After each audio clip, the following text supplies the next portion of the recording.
जय श्री श्याम एवरीवन। आज हम करेंगे क्लास 8 एक्सरसाइज 3.3 क्वेश्चन नंबर 1। तो इससे पहले मैं आपको एक एक्टिविटी करवाऊंगी जिससे आपको पैरेललोग्राम समझ आएगा कि पैरेललोग्राम होता क्या है। मैंने क्वेश्चन यहाँ पर भी लिखा है, देखिएगा। गिवन अ पैरेललोग्राम, कहता है कि एक पैरेललोग्राम गिवन है, साइड में पिक्चर गिवन है आपकी बुक में। तो इस पैरेललोग्राम को समझते हैं। ये हमारे पास में है एक फिगर। अच्छा, ये आपको क्या लग रहा है? ये लग रहा है रेक्टेंगल, है ना। रेक्टेंगल हम बचपन से पढ़ते आ रहे हैं, हमको बहुत अच्छे से पता है कि रेक्टेंगल का क्या क्या होता है। अपोजिट साइड्स इक्वल होती हैं, ठीक है। ये इसके इक्वल होगी, ये इसके इक्वल होगी। दूसरा हमें पता होता है सभी के सभी एंगल्स यहाँ पर 90 डिग्री बनते हैं। अगर मैं इसी को ऐसे कर दूं, ऐसे, तो देखो ये मेरा पैरेललोग्राम बनकर आ रहा है। पैरेललोग्राम के अंदर क्या होता है, जो अपोजिट साइड्स होती हैं इक्वल होती हैं और पैरेलल होती हैं। ये वाली साइड इसके होगी, ये साइड इसकी होगी। देखो आप इसको और घुमा लो अगर आपको ये चीज़ें समझ नहीं आ रही है तो। लेकिन इसके अंदर जो हमारे पास में रेक्टेंगल होता है उसके जो डायगनल होते हैं, ये होते हैं डायगनल, इसको इससे मिलाएंगे, इक्वल होते हैं। लेकिन पैरेललोग्राम के अंदर डायगनल इक्वल नहीं होते हैं। ये देखो, ये दूर तक जाएगा, ये कम तक जाएगा, तो ये बड़ा बन रहा है, ये छोटा बन रहा है। मतलब कि कहने का मतलब है इक्वल नहीं होंगे। लेकिन ये जहां पर एक दूसरे को काटेंगे, यहाँ पर इन्होंने काटा है, तो ये पार्ट और ये मतलब इक्वल पार्ट में वो खुद को डिवाइड करेंगे, ठीक है। अब देखो, जिसको ये पता है ना कि हमारे पास में ये रेक्टेंगल है और इसकी अपोजिट साइड इक्वल होती हैं और पैरेलल भी होती हैं, तो उसको ऐसे करके आप इधर भी इसको कर सकते थे, ऐसे भी। अब इस साइड चला गया ये।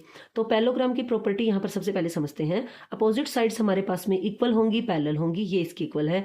अपोजिट एंगल भी इक्वल रहेंगे, ये एंगल इसके इक्वल रहेगा, ये अपोजिट है।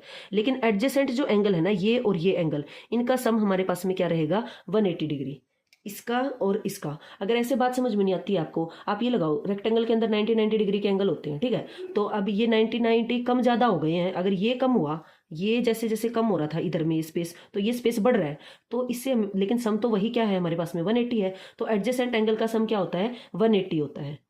हो गई सारी प्रॉपर्टीज लर्न। अब इसको एक बार करते हैं साइड में। तो अब इस फिगर से इसको कह रहा है कि गिवन पैरेललोग्राम, ये पैरेललोग्राम गिवन है, ABCD इसका नेम है। देखो नेम आप इसका रख सकते हैं, ये है एंटी क्लॉकवाइज या क्लॉकवाइज, लेकिन इस गिवन है ये ABCD। लेकिन कंडीशन ये है, चलना एक ही डायरेक्शन में। आप इस टाइप से नाम रखते हुए जाओ या ऐसे।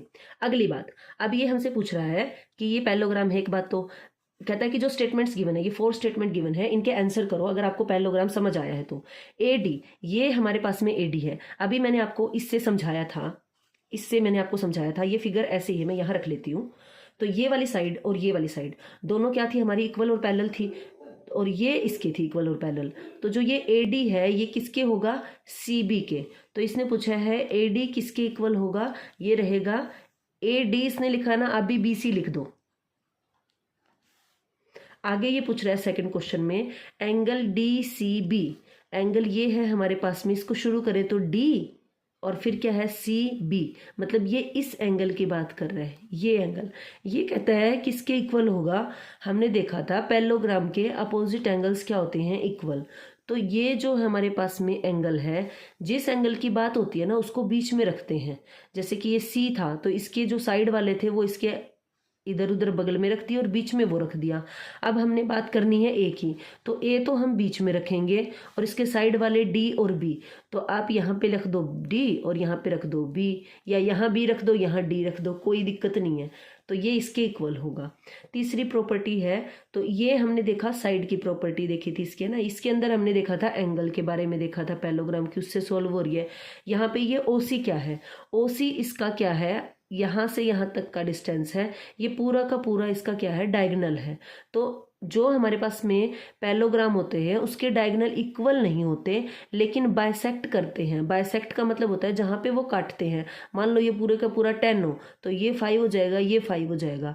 8 हो तो ये 4 हो जाएगा, ये 4 हो जाएगा। मतलब कि ये इसके इक्वल रहेगा और ये इसके इक्वल रहेगा, इतना पोर्शन, ठीक है।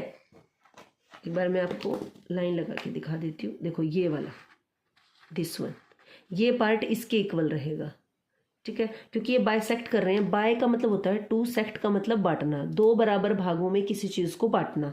तो OC हमारे पास में किसके इक्वल रहेगा? OA के इक्वल रहेगा। अब नेक्स्ट है, इस M का मतलब क्या है? मेजरमेंट। एम का मतलब है माप, measurement of angle D A B, यानी कि ये ए एंगल की बात कर रहा है, एंड एंगल डी की, इसकी बात कर रहा है, इन दोनों की बात कर रहा है। कह रहा है कि इसकी मेजरमेंट का प्लस इसकी मेजरमेंट में कर दे तो क्या होगा। अभी मैंने आपको बताया था एक्टिविटी से क्या रहेगा, 180 डिग्री रहेगा। समझ आया क्वेश्चन? जिसको ये वाली एक्टिविटी समझ में आ गई ना, उसको ये क्वेश्चन बिल्कुल हलवा लगने लग जाएंगे।